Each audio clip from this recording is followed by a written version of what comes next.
I'm imagining you've all heard the phrase fight or flight, correct? It's a term used to describe the trauma response that happens in our sympathetic nervous system. Recently, they added fight, flight, or freeze. Then they came up with a new one, my favorite, a new F word. Who wouldn't like that? Fix. Hello there, my name is Emily, and I am a fixer. From my early days, I was a fixer. I always hated my straight hair, still do. Look at those cute little curlers. But what does that really mean? For me, it means that my experience of living in the world is that I want to, at all cost, predict and then prevent the suffering, unhappiness, sadness, really kind of any negative feeling in the people that I know and love. To me, those feelings can lead to disastrous outcomes. Sickness, death, disease, suicide, the worst of the worst from these feelings. I saw a lot of suffering around me in my eyes as a child. I've got a long and complex lineage of mental health and substance use challenges in my family. We were never lacking in love, and yet there was always some kind of suffering or other to contend with in my family. My father was a Washington, D.C. policeman, and he saw violence and trauma every day. My mother was a dental assistant who was spending her time balancing motherhood, work, and aging and mentally ill parents. Our family coping strategy, meant as kind of a lighthearted joke, was drink through it. I was the oldest child, and I learned to recognize the nuances of their behaviors and sought to find patterns and then predict and prevent their suffering and whatever disastrous outcome would come. My job was to be good. The first time I noticed this in myself, it was a circumstance that happened when I was 9 years old. My parents had gone out to play cards with friends, which was something they typically did on the weekends, and a babysitter had come over. And this particular night, I was determined to clean the kitchen. I was determined to clean the kitchen for my mother, who hated her 1970s laminate, yellow and brown, gross kitchen. I wanted to do this because the night before, I'd woken up in the middle of the night, thinking that I was hearing them fighting downstairs in the basement. And I sat at the top of the stairs, and I thought, oh my God, this is going to end in disaster.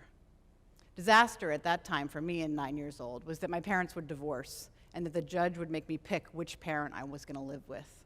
I figured I'd break somebody's heart along the way. So to prevent this sadness from happening or these tragic outcomes, I went to work cleaning that kitchen. And I scrubbed it from top to bottom. I went to bed that night praying that they would be so happy when they got home, that any sadness or suffering would be gone. And they were super happy when they got home. They had a clean kitchen. So the next time they went out, I did it again. And then I did it again and again. And they were happy for a while. And then all of a sudden they realized, she's going to keep doing this, so I don't really have to do much for this anymore. And the suffering still continued. I needed a new strategy. So I became better at being good. My job was to have minimal needs and not be a burden to anyone around me. I made it my mission to never disappoint anyone. I became an excellent big sister. I played in the band. I was an excellent student. I was captain of patrols. People liked me. Parents liked me. Teachers liked me. I became agreeable. I had no idea what I liked or disliked on my own, but if you liked it, you better be sure I did too. Every turn, I was working to be one step away of potential disaster. I would have stayed this way forever, but my body wouldn't let me. I was about 9 when I hit puberty. And by the age of 13, I looked pretty much like I look right now, minus about 30 pounds of middle-aged fluff and some bleach in my hair. I was objectified and harassed in both subtle and overt ways, but I couldn't stay small in the background anymore. The burden of looking and acting like an adult before my brain really had fully developed had consequences for my mental health. Here's me at 13, and this is what I wrote at 13. Sometimes you just can't take it anymore. Your thighs are too fat. You have a double chin. The boy of your dreams doesn't even know you exist. Sometimes you just want to lock yourself up and cry for hours on end. Normal teenage angst? Perhaps. But soon I stopped having normal teenage desires for crushes and music and fashionable clothes. It seemed that everything I wanted aggravated everyone around me. I said it myself in my 8th grade essay. I wish I could take things one day at a time and not worry about what's going to happen 10 years from now. I wrote about it again when I was 15, when I described what I coined my orange personality. I pretend things are just peachy so no one will worry about me. I strive for the best for fear my future will go down the drain. I'm basically your typical good kid. Now I want to tell you something. I'm sick and bloody tired of being the good kid. This disconnect between my insides and my outsides was a hole that I filled with a lot of things beyond my years. At 15, I started working in restaurants, and I encountered older friends and men and smoking and drinking and things that I should not have been doing, all at the expense of my integrity and my heart. But outwardly, I remained what was considered pretty successful. I went to college at University of Maryland. I majored in English. I spent a summer in Dublin drinking lots of Guinness and writing really bad erotic fiction that thankfully never saw the light of day. I got into grad school. I taught creative writing, which I loved, and I was making my way towards a future as a writer when a tragic series of events happened in my family that I couldn't have prevented with all my 24 years of being good. So I left Maryland on a Sunday afternoon with a trunk full of books and clothes, and I headed to Boston. I fled, is what I did. I landed here, hoping for a fresh start. Despite this big leap in my life, I did all the things that I was supposed to do. I got a good job in nonprofit fundraising. My first job was at Harvard. I was impressed with myself even. Worked at a lot of great places with a lot of wonderful people and learned a lot. I got married. My extreme self-loathing continued in secret, but I poured myself into my career and my plans for the future.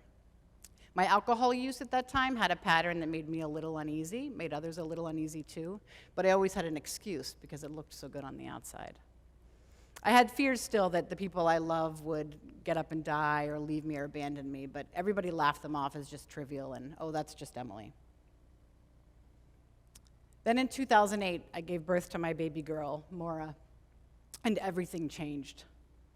After her birth, I was consumed by love and crippled with the fear that I would lose her.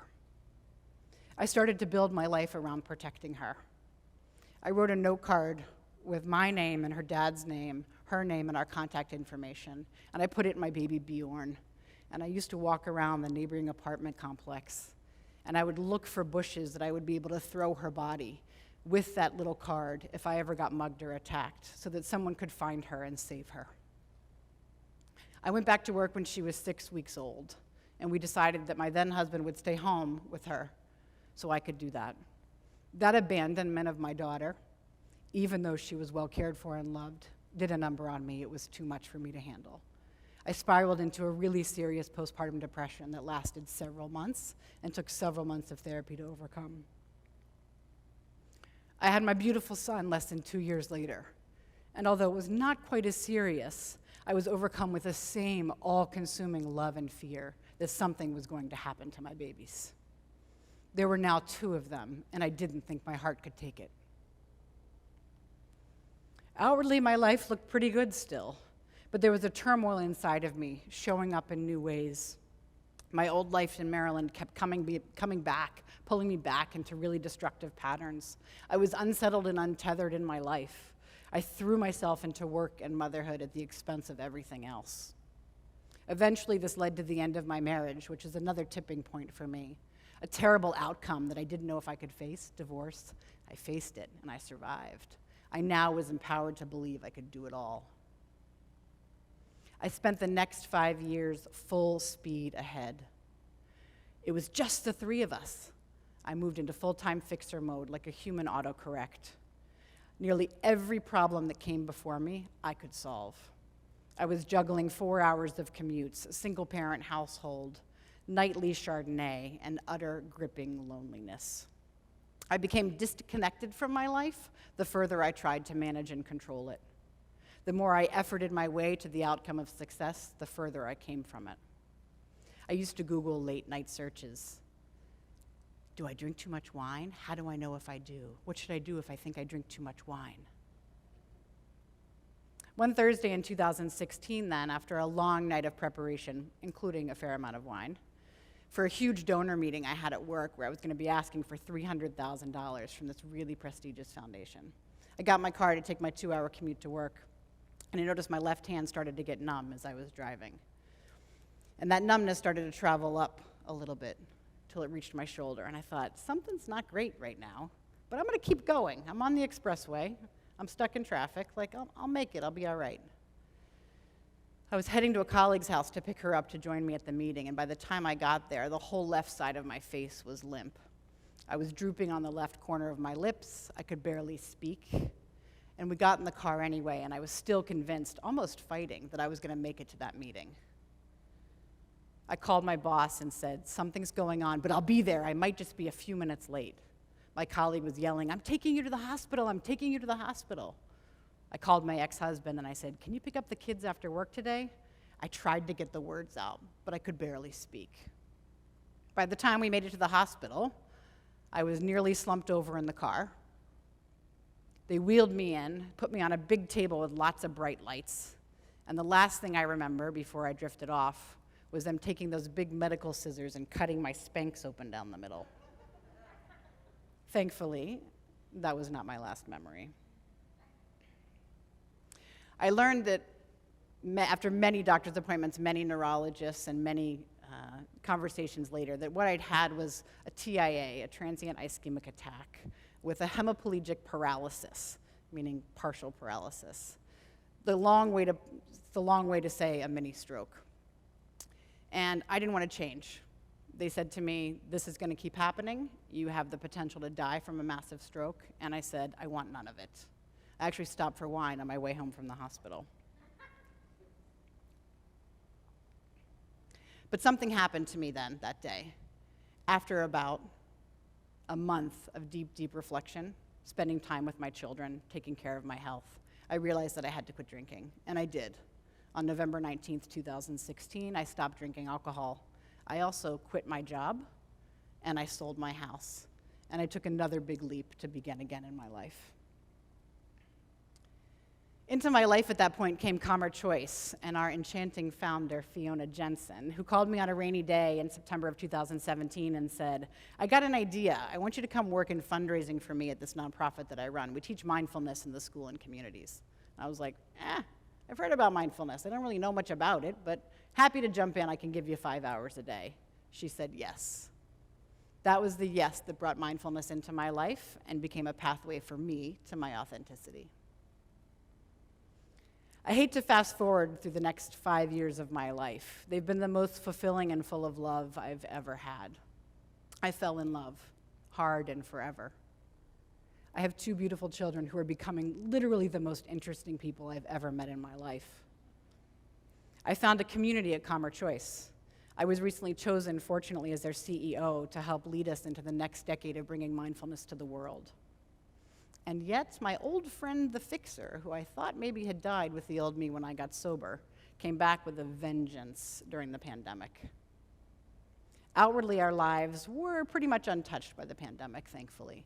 No one that I knew or that we knew as a family got sick and died. We kept our jobs. I was so happy to be home with my kids and my family. Things were actually looking pretty good. But I started to notice some patterns in myself. I tried to do whatever I could to make sure that no one felt upset or uncomfortable in any way. What that meant was that I was silencing my feelings a little bit about things, or I would flip-flop on decisions I'd made if somebody seemed upset. I didn't want anybody to experience any kind of discomfort, even if it meant something small like clipping your toenails, which literally no one likes. I took all this care and time to make sure that no one was hurt by the clipping of the toenails or inconvenienced by this terrible act that I was putting on them. It was all consuming. I would run through my house before anyone got home to make sure that all the dishes were put away and everything was clean and everything was off the floor. I didn't want anybody to walk in and have any feelings of discontent of any kind. And then I noticed something really, really scary. On a day when I really could have rested, and I could have rested long and hard, I got up and I decided to clean the kitchen. Again, the kitchen was already clean. And I realized at that point that my 9-year-old self was showing up to try to run my 44-year-old life. I wish I could say that I leaned into my mindfulness practice at that time, but I didn't. I was spinning out of control, sort of like living in a riptide. So I remember making this confession one day to a wonderful mentor and coach that I have, Virginia, and I was relaying all the millions of reasons why everyone was so unhappy and how come what I was doing was not fixing their unhappiness. I said to her, I even asked them like 14 times a day, are you okay? What's wrong? Are you okay? Can I help with anything? And if they ask me, or they say to me, yeah, this is bothering me, like I've got 50 solutions for them. Like, I don't understand what the problem is. Why is everyone so unhappy? And she kind of took a deep breath for a second. She said two really important things to me. She said to me, some things in life you cannot effort your way through. Okay, I said. And then she said, have you tried detaching from the outcome? I said, I don't think I can do that. Because if I detach from the outcome, that means that I'm not going to be able to solve their problems. And that's the way I show love. And then they're going to think I don't love them, and that I can't be helpful, and then they're going to leave me. And what it meant, she counseled actually, was there was really nothing I could do to prevent these people that I love from having their own human experience. The human experience that is messy and full of suffering, and joy too, but pretty messy if you ask me. And no amount of cleaning the kitchen was going to prevent that outcome from happening. When I first started at Calmer Choice in 2017, I understood mindfulness to really be about the practice of sitting, focusing on your breath, sitting in silence. All the while the thoughts would go in my head. I don't feel anything. I'm doing something wrong here. But I thought to myself at this very moment, I think I have the key to detaching from the outcome. I think the key might actually be mindfulness. So I reflected.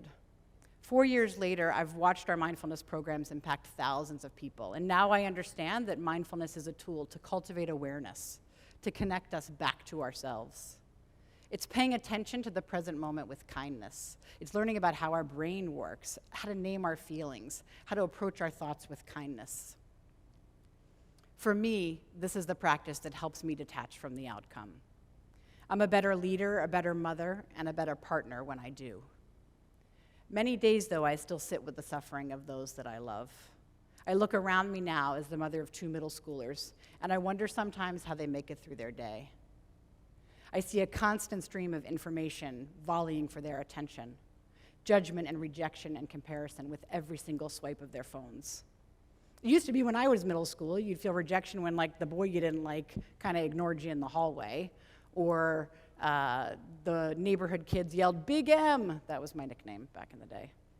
But I could go home, and I could close my door, and I could be away from that. Not anymore. Our sense of selves are really being determined by these masses.